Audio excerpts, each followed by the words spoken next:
My son called me dead weight and forced me into a janitor's job the day I retired. He didn't realize I actually owned the company, and his wife's secret crimes are about to bring their entire world crashing down tonight. Before continuing, write where you are from or what time it is. The fork clattered against the ceramic plate like a gunshot in our tiny kitchen. I didn't flinch. I just sat there, my retirement papers folded neatly in my pocket, watching the color drain from my son's face. Christopher had always been a man of quick calculations, but this time the math wasn't adding up for him. Behind him, Lily set her water glass down with a sharp, deliberate thud that signaled the end of the peace treaty. The air in the room didn't just grow cold, it turned to ice. "I have wonderful news," I said, keeping my voice bright and steady. Today was my last day at work. Finally retired. Silence stretched across the table like a chasm. Christopher recovered first, his face flushing a dark, angry red. He didn't look at me with pride. He didn't offer a toast or a handshake. He looked at me with the pure, unadulterated annoyance one might show a flat tire on a rainy Monday.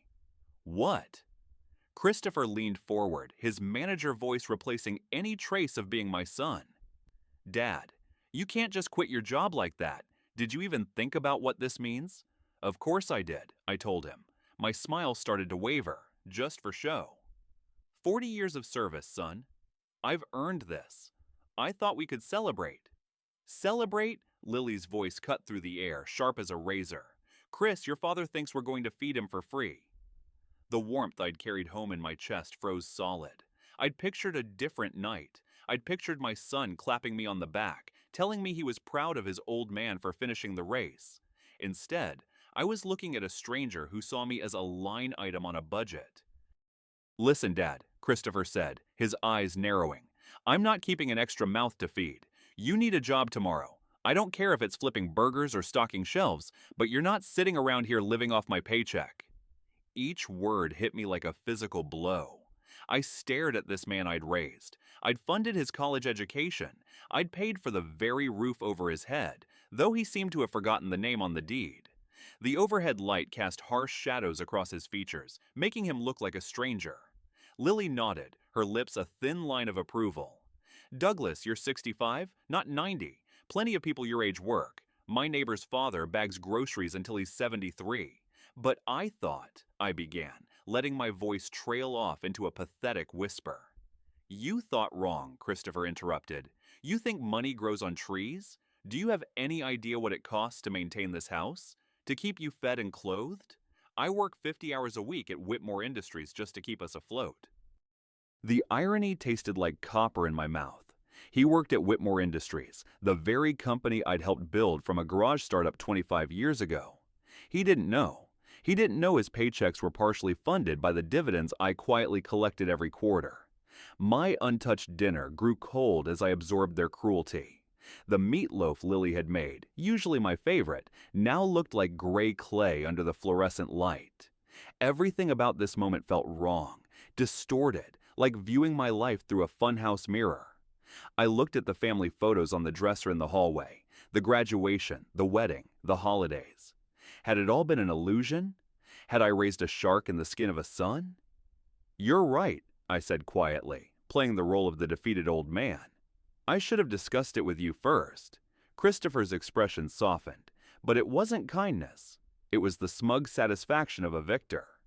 "Look, Dad, I'm not trying to be cruel, but reality is reality. We can't afford a freeloader." Freeloader! The word buzzed in my head as I nodded. I told them I would think about their words. Lily gathered the plates with brisk efficiency, the porcelain clinking together as she cleared the table. "The sooner the better," she added. They disappeared into the living room, and the television sprang to life. Their voices returned to normal tones, laughing at some sitcom as if they hadn't just shattered 40 years of my dreams in 10 minutes. I remained seated, staring at the empty chairs. The house settled around me with creaks and sighs, and somewhere in the distance a dog barked. Slowly, I stood up and began clearing the remaining dishes. My hands moved automatically, but my mind was a hive of activity. They saw me as a burden. After everything I'd sacrificed, they viewed their father as nothing more than an unwanted expense. I turned off the kitchen light and headed toward my small bedroom at the back of the house. Tomorrow would bring new revelations, but tonight I needed to think.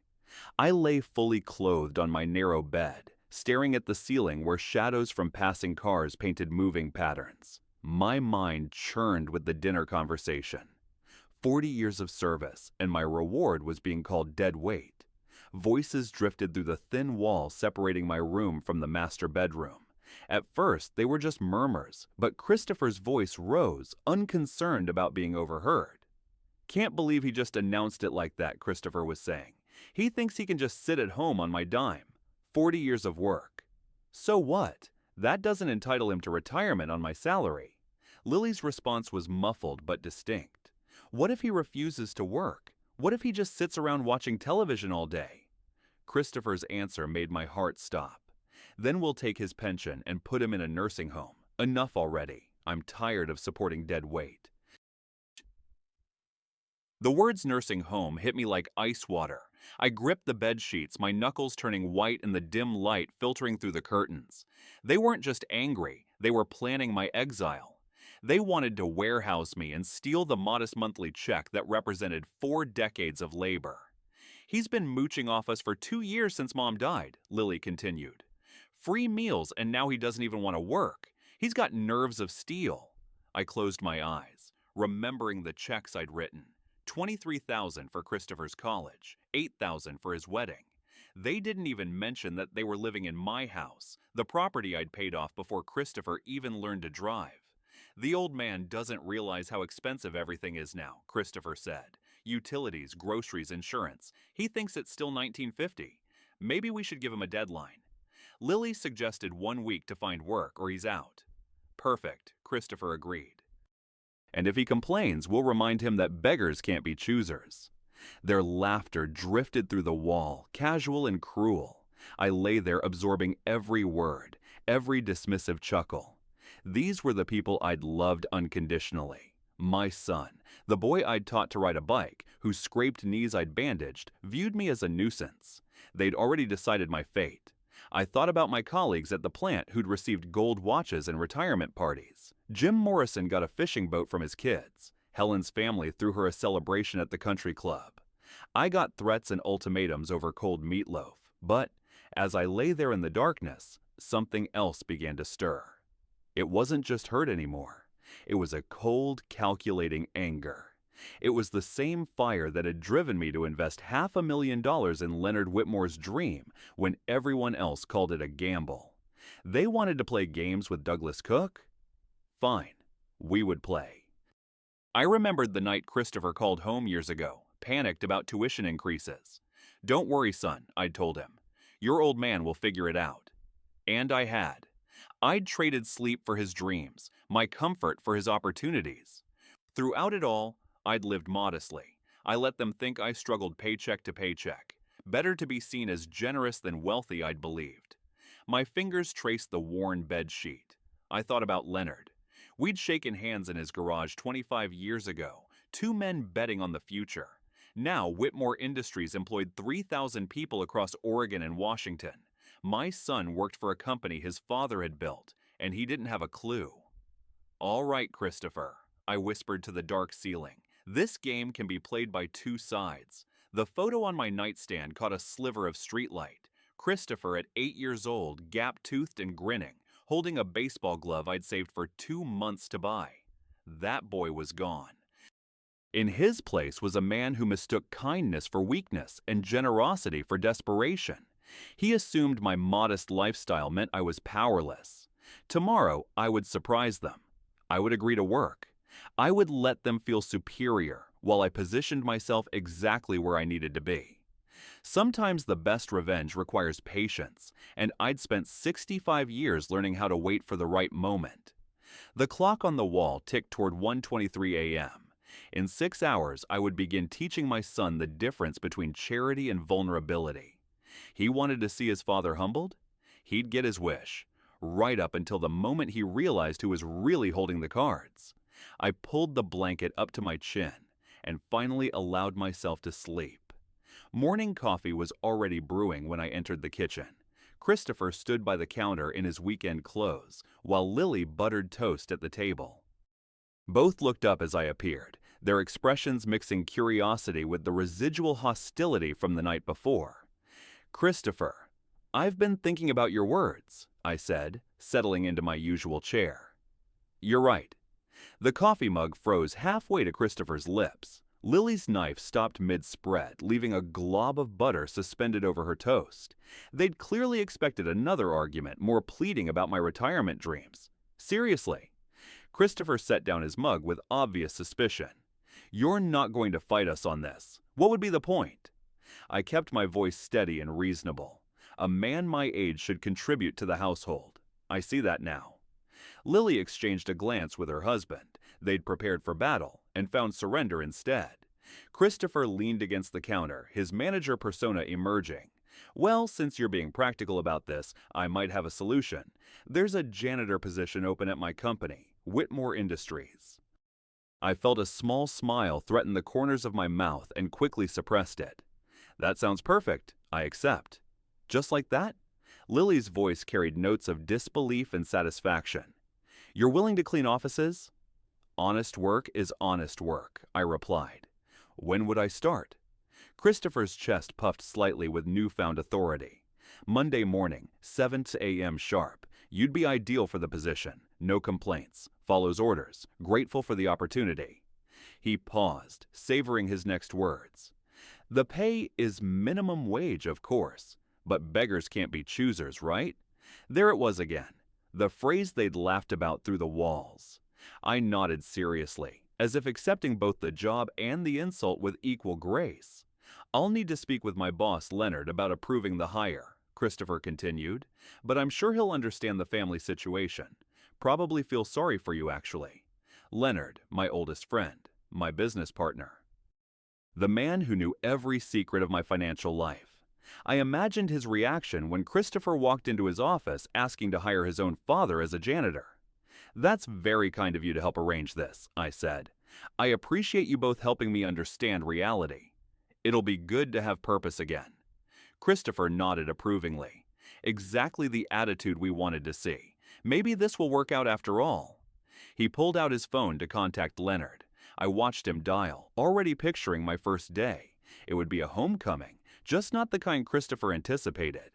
The conversation moved on to grocery lists, but I barely listened. My mind was already planning Monday morning. Very soon, they would learn that underestimating Douglas Cook was the costliest mistake they'd ever made. Monday morning arrived crisp and clear. The week between my agreement and today had passed in a blur of Christopher's smug preparations. He'd purchased cleaning supplies for me and outlined my duties with barely concealed satisfaction. I'd played along perfectly, nodding appreciatively while internally counting down the seconds. At 7:30 a.m., I sat in my kitchen, sipping coffee and reading the morning paper.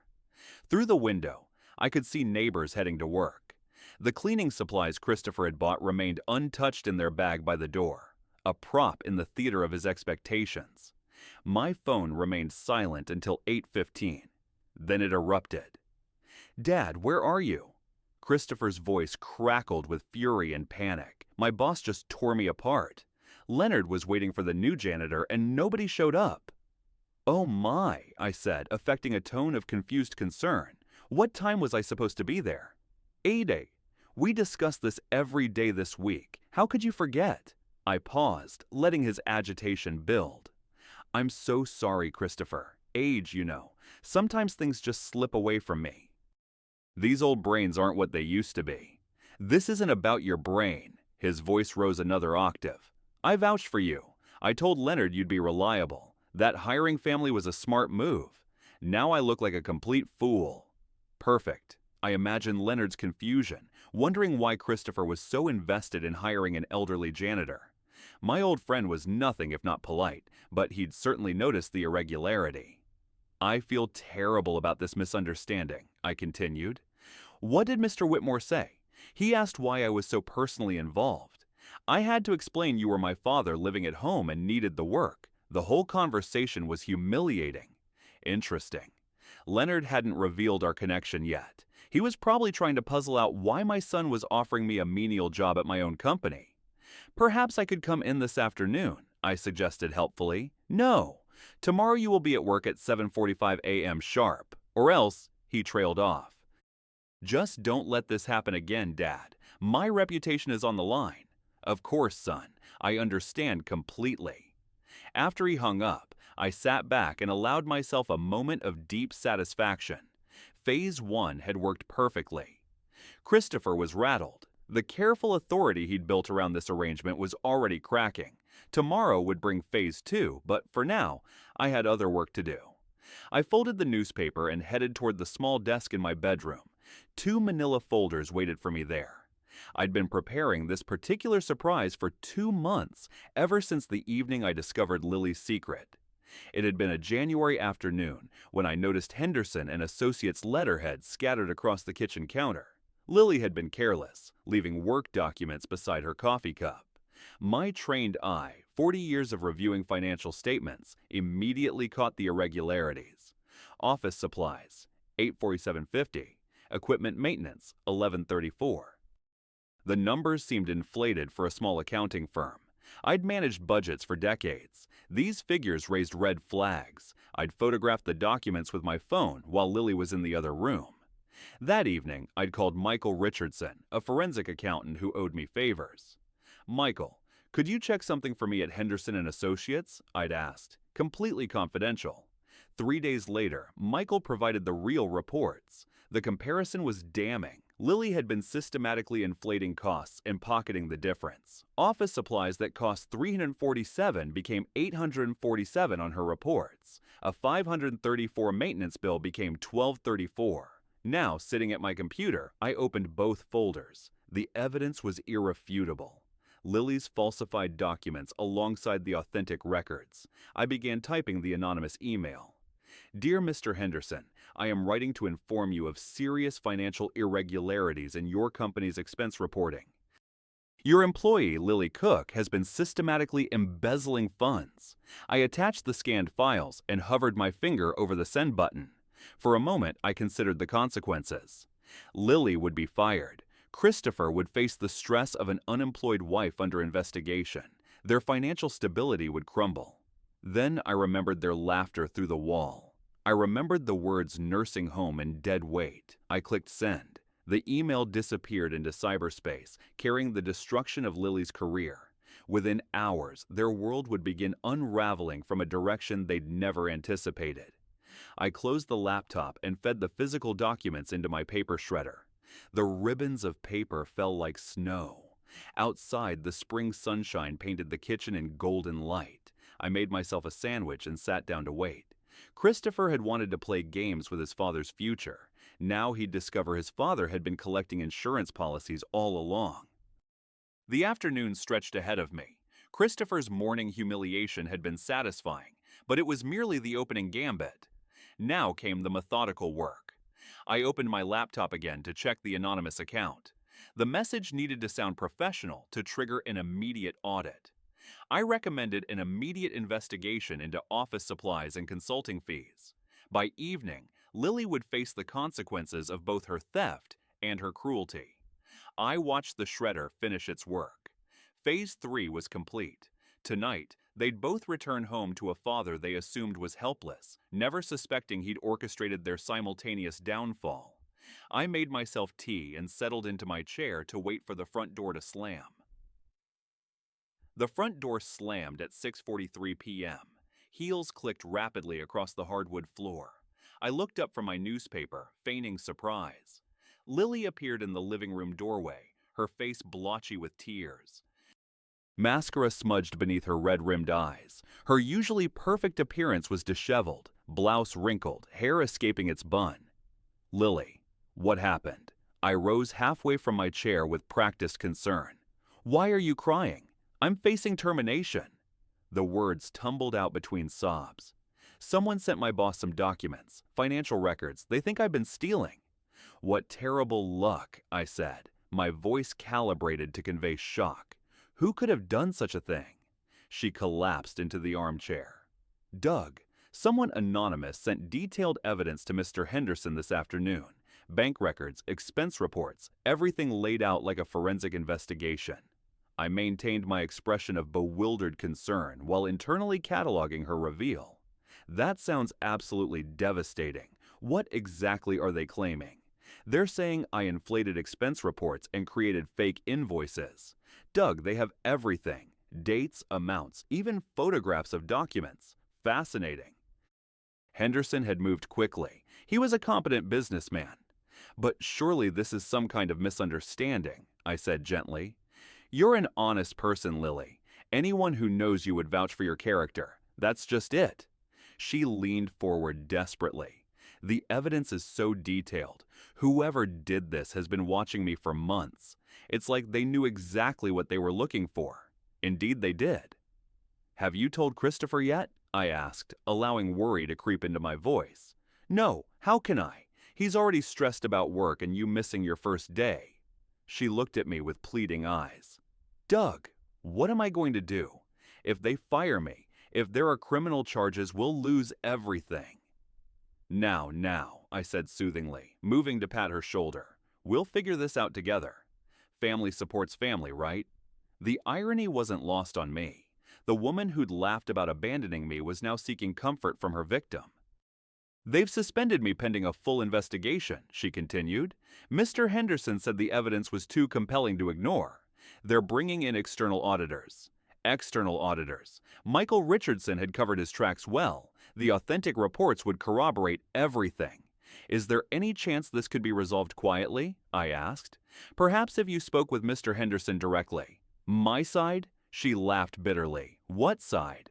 The documents don't lie, Doug. Someone has built an airtight case against me, and I have no idea who or why. The sound of Christopher's car pulling into the driveway cut through the room. We heard his footsteps on the porch, the key turning in the lock. Please, Lily whispered, let me tell him myself. He's going to be devastated. I nodded, settling back to enjoy the final act as Christopher's voice called out from the entryway. Lily? Dad? I'm home. Christopher's heavy footsteps echoed through the hallway. When he appeared, his tie was loosened and his shirt wrinkled. His expression shifted from tired annoyance to sharp alarm. What did you do to her, old man? He dropped his briefcase and rushed toward Lily. I come home to find my wife crying, and you're sitting there like nothing happened. Christopher, I didn't do anything, I began. Don't lie to me. His voice rose to a dangerous pitch. First you embarrassed me at work. Now you've upset Lily. What is wrong with you?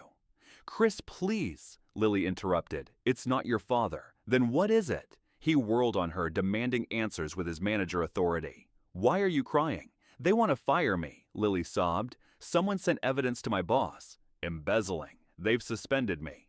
The color drained from Christopher's face. He stood frozen. Embezzling. He sank into a chair. That's impossible. You're the most honest person I know.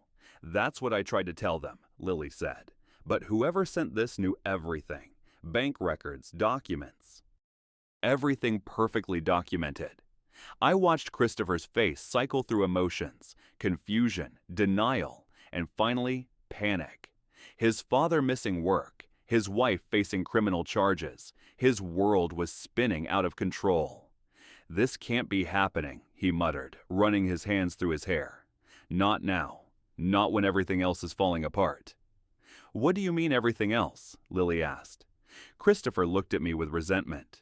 My father decided to play games today, didn't show up for work, made me look like a complete amateur. I explained that was just confusion, I started. No more excuses. Christopher shot to his feet, pointing a finger at me. Tomorrow you're coming to work with me and you're working without any tricks. No senior moments, no nonsense. I'm driving you there personally. Christopher, that's not necessary, I said. It is necessary, because I know you. His voice cracked with fury. I've had it with both of you causing problems. My reputation, my marriage, my life is under attack. Lily looked between us with growing confusion. Don't worry, son, I said quietly, meeting his blazing stare. Tomorrow everything will be different. Something in my tone gave him pause. For a moment, his posture wavered. It better be. he whispered. Because if it's not, I'm following through on every promise about nursing homes and taking your pension. Do you understand me? I nodded solemnly. Tomorrow would indeed be different, more different than he could imagine.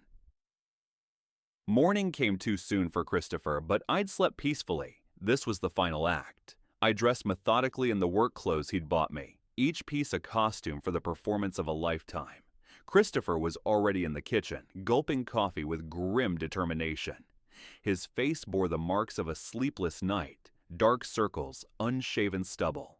He was a man trying to solve his problems through sheer force of will.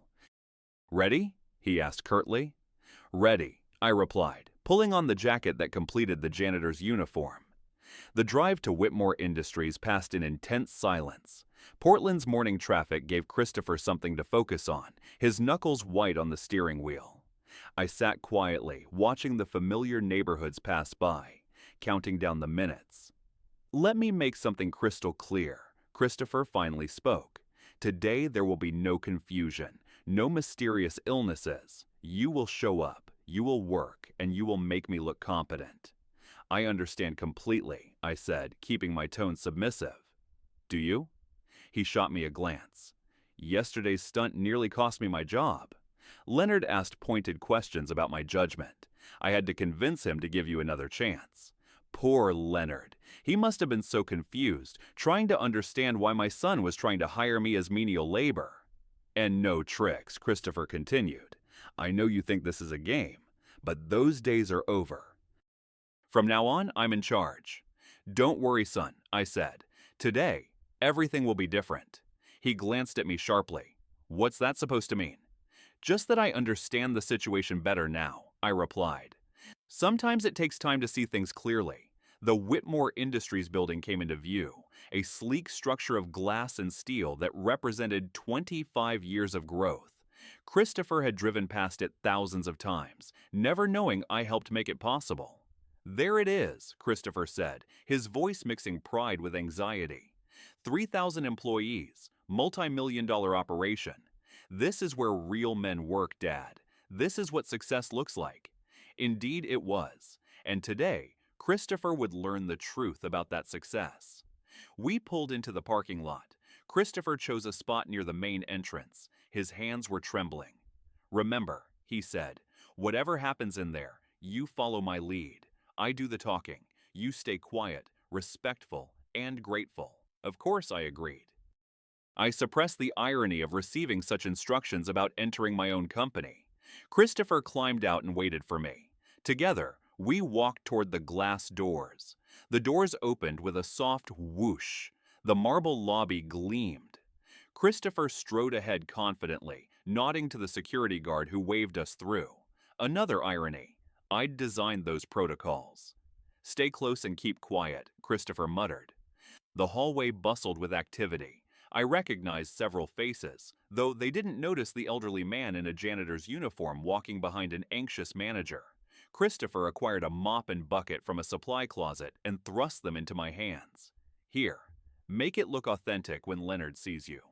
I accepted the supplies. Around us, the business of my company continued, reports being analyzed, decisions being made. "There he is," Christopher breathed, straightening his tie. Leonard Whitmore was walking toward us. At 64, he carried the confidence of a CEO, his silver hair groomed, his expression focused on a tablet. "Mr. Whitmore," Christopher called out. "Perfect timing, sir." Leonard looked up, initially distracted, then focused on Christopher. His gaze moved briefly to me. Then he stopped walking entirely. "Christopher," Leonard said slowly. "You brought him here?" "Yes, sir." Christopher's chest puffed with pride. "I solved our staffing problem and my family situation. Here's my father, the janitor." The words hung in the air. Nearby employees stopped. Leonard's face transformed through recognition, disbelief, and finally, a cold fury that made the temperature drop. "Christopher," Leonard said, his voice deadly quiet, "do you have any idea what you've just done?" "Sir?" Christopher's confidence wavered. "You brought Douglas Cook, one of the largest shareholders in this company, into my building with a mop in his hands, and you're standing there proud of yourself?" The color drained from Christopher's face so quickly I thought he might faint. His mouth opened and closed soundlessly. "That's impossible," he whispered. 25 years ago, your father invested $500,000 in my startup," Leonard continued, his voice rising. "Without him, there would be no Whitmore Industries. Without him, there would be no job for you to lose, which you just did." "I don't understand," Christopher stammered. "Then you're fired immediately." Leonard's words cut through the corridor. "Clear out your office and leave. Security will escort you out." Christopher stood frozen. His world was collapsing with the speed of a controlled demolition. His briefcase slipped from his fingers, hitting the marble floor with a sharp crack that echoed through the silent hallway. Leonard turned to me with concern. "Douglas, my friend, what on earth is going on here?" I set down the mop and straightened to my full height. When I spoke, the authority returned to my voice. "Leonard, I think we need to have a private conversation in your office." Leonard's executive office was a sanctuary of success, filled with the scent of rich mahogany and expensive coffee. Floor-to-ceiling windows offered a panoramic view of the Portland skyline, a landscape I had watched grow for 25 years. On the walls, framed photographs captured company milestones, many of them featuring Leonard and me shaking hands in front of half-finished warehouses. These were artifacts of a partnership my son had never bothered to imagine. Christopher followed us in like a ghost, his movements jerky and robotic. He slumped into a leather chair without being asked, staring at his trembling hands as if they were foreign objects. He looked smaller than he ever had, swallowed up by the very world he thought he'd mastered. "Douglas, please sit," Leonard said, gesturing to the familiar guest chair. He took his place behind the massive desk, his expression a mixture of profound confusion and lingering heat. I settled into the seat, feeling the weight of the janitor's jacket finally start to slip away. It was time to stop playing a character. "Can someone explain to me why my business partner was just introduced as a janitor by his own son?" Leonard asked, his voice echoing in the quiet room. "Leonard, my family has been under the impression that I am financially dependent on them," I said, my voice calm and resonant. "They have been uncharitable in their assessment of my worth." "Uncharitable?" Leonard's eyes snapped to Christopher. "Christopher, your father owns 37% of this company. He's been quietly drawing dividends for decades, not because he needs the cash, but because that's how investments work. What exactly did you think he did for 40 years? Christopher's voice was a dry rasp. "Factory work, manual labor." "I thought he was poor." "Poor?" Leonard laughed, a short, sharp sound that lacked any humor. "Your father could buy and sell most of the business district in this city. He chose to live modestly, and apparently, he chose to let you reveal exactly who you are when you thought he had nothing left. The silence that followed was heavy, filled with the realization of 25 years of hidden success. Through the window, the city I had helped build through early investments and steady nerves stood as a silent witness. Christopher looked at me, and for the first time in years, the arrogance was gone. "But why?" he asked. "Why didn't you tell me?" "Because I wanted to see what kind of man you'd become without the influence of my money," I replied. "I wanted to know if you'd respect your father for who he was, not for the size of his bank account. The answer, unfortunately, is that you wouldn't." Leonard leaned back, studying my son with undisguised distaste. "Let me get this straight. You discovered your father retired, and your first instinct was to force him into menial labor?" "We couldn't afford," Christopher began. "You couldn't afford," Leonard's voice rose. "Your father has supported your entire life. College tuition at Oregon State University, your wedding, the down payment on that house you're living in right now. All that money came from his share of this company's profits, and you repaid him by threatening to steal his pension and warehouse him with strangers?" Christopher's face crumpled as the magnitude of his failure set in. "I didn't know. Nobody told me." "Nobody had to tell you to be decent to your father," I said quietly. "Nobody had to tell you to treat the man who raised you with basic human dignity. That should have been in your DNA." Leonard stood up and walked to the window. "Douglas, my friend, what do you want me to do about this situation?" "Nothing that hasn't already been done," I answered. Justice has been served. Christopher's employment here is terminated. My son's head snapped up, his eyes wide. Dad, wait, I wasn't done. And his wife, Lily, is currently facing a separate crisis. She is under investigation for embezzlement at Henderson and Associates. Christopher looked like he'd been struck by lightning. You knew about Lily? I know about everything, son, I said. I always have. I stood up, feeling a surge of strength I hadn't felt in years. The theater was over. The janitor was gone, and the owner was standing in his place. Christopher sat in the leather chair, surrounded by the proof of a legacy he'd never recognized.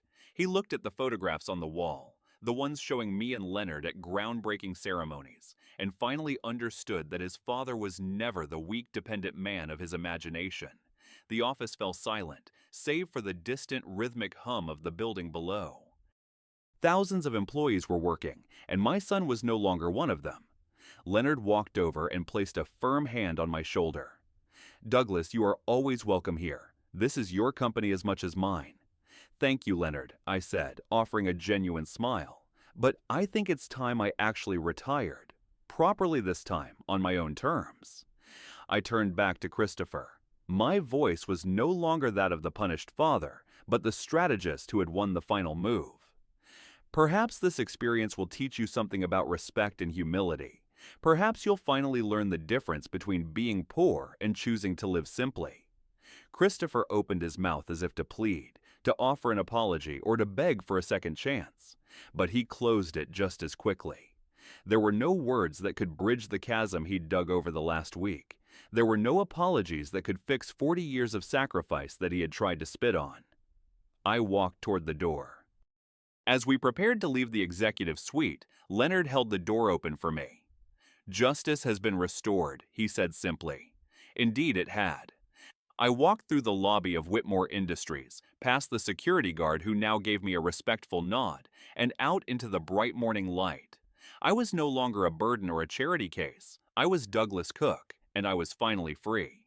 But the world outside was still shifting.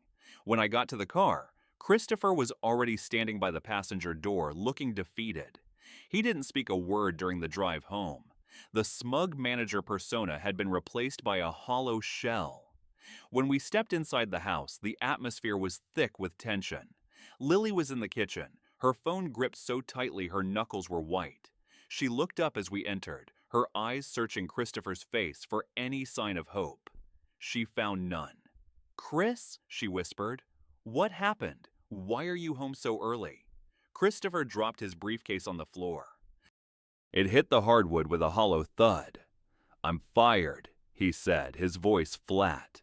"And my father, he owns the company." Lily's phone slipped from her hand, clattering onto the counter. Her mouth formed that same perfect circle of shock I'd seen when I first announced my retirement. She looked at me, then back at Christopher, her brain struggling to rewire her entire reality. The silence in the kitchen was absolute. The power dynamic hadn't just flipped, it had been demolished. The next 3 days were a masterclass in consequence. The house, once filled with the sounds of their smug laughter through the walls, was now as quiet as a tomb. Lily spent her hours in the living room, surrounded by bank statements and legal pads, trying to prepare for an audit she knew she would fail. Christopher was a ghost. He paced the backyard or sat in his car, unable to look me in the eye. Every time he saw me, he was reminded that the man he called dead weight was the only reason he had a roof over his head.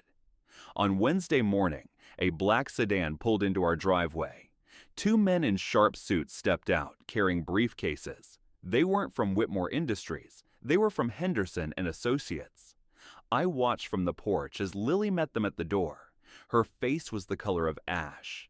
There was no shouting, no dramatic confrontation. There was only the quiet, clinical efficiency of a professional downfall.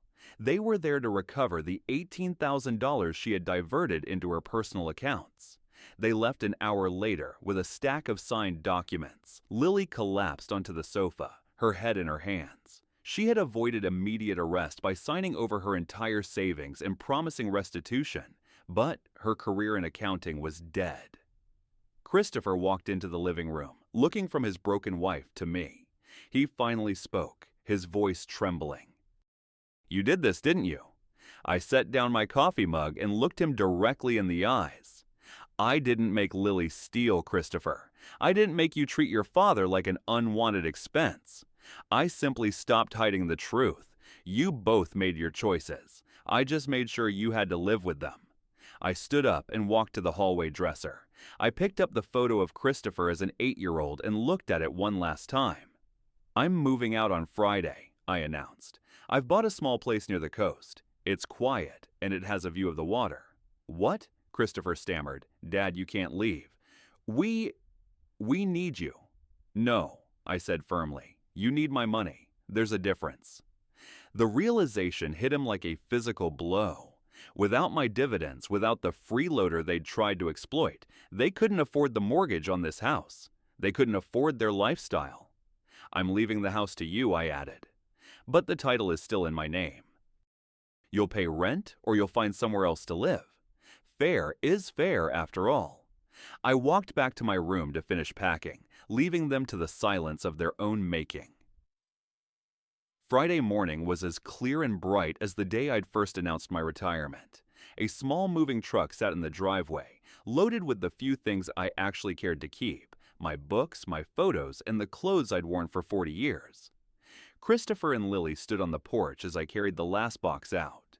They looked older, the stress of the week having etched deep lines into their faces. They were no longer the vibrant, arrogant couple who had mocked me over meatloaf. I stopped at the bottom of the stairs and looked up at them. "The lawyer will send the lease agreement on Monday," I said. "It's a fair price. Not the minimum wage you wanted me to earn, but enough to cover the taxes and insurance." "Dad," Christopher began, stepping forward, "is there any way—" I held up a hand, stopping him in his tracks. "Respect isn't something you can negotiate after you've already sold it, Christopher." I climbed into the cab of the truck. I didn't look back as I pulled out of the driveway of the house I'd paid for, leaving behind the son I'd raised and the lies he'd believed. The drive to the coast was peaceful. I watched the city skyline fade in the rearview mirror, the steel and glass of Whitmore Industries gleaming one last time in the sun. I had spent 40 years building a legacy for a family that didn't deserve it. Now, I was going to spend the rest of my years building a life for myself. I arrived at the new house by mid-afternoon. It was small, a simple cottage overlooking the Pacific. The air was salt-thick and cool. I sat on the small wooden deck, a glass of wine in my hand. The expensive kind this time, not the cheap bottle we'd kept for special occasions. The week of my retirement had ended exactly as it should have. The truth had been revealed, respect had been restored in the only way that mattered, and justice had been served. I watched the sun begin to dip toward the horizon, painting the waves in shades of orange and gold. For the first time in a very long time, the silence wasn't heavy or filled with unspoken threats. It was just silence. I took a sip of the wine and watched the tide come in. My name is Douglas Cook. I am 65 years old. I am retired, and I am exactly where I belong. If this story resonated with you, leave a like and consider subscribing. You can also drop any comment below, even just one word. Maybe tell me where you're watching from, or what time it is right now. Sometimes one word is enough to say you were here.